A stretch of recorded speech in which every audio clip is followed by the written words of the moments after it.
बिस्मिल्लाहिर्रहमानिर्रहीम। अस्सलामुअलैकुम। परदेसी न्यूज़ में खुशामदीद। मैं हूँ साजिद अली।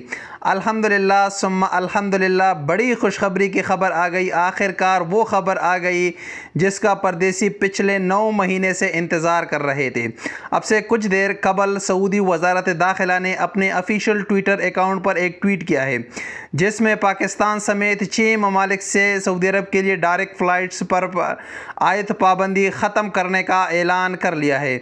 जी हाँ, 1 दिसंबर से सऊदी अरब के लिए Pakistan, India, Indonesia, Brazil, Vietnam और मिस्र से तमाम फ़्लाइट्स डायरेक्ट सऊदी अरब आ सकते हैं। तमाम मुसाफिर डायरेक्ट फ़्लाइट्स के ज़रिए सऊदी अरब का सफ़र कर सकते हैं। इसके साथ साथ सऊदी वज़ारत दाखिला ने बताया है कि अब आपको 14 दिन किसी दूसरे मुल्क में गुजार कर सऊदी अरब का सफ़र करने की ज़रूरत नहीं है, लेकिन एक शर्त आयद किया है कि अब आपको 5 दिन इंस्टीट्यूशनल क्वारंटीन सऊदी अरब में करना पड़ेगा। इसकी मज़ीद तफसील आगे 1-2 दिन में आ जाएगी।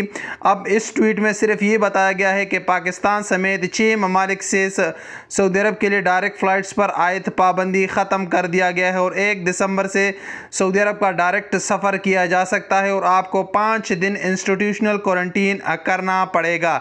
तो बड़ी खुशखबरी थी और सबसे पहले आपको ये ख़बर परदेसी न्यूज़ पर मिल रही है। हमसे पहले कोई भी चैनल, किसी भी चैनल ने इस खबर को ब्रेक नहीं किया और अल्हम्दुलिल्लाह आज से तकरीबन 4 दिन पहले मैंने एक वीडियो में आपके साथ ये खबर शेयर की थी कि नवंबर में फ़्लाइट्स बहाल होंगे। अस्सलाम वालेकुम वरहमतुल्लाहि वबरकातुहू।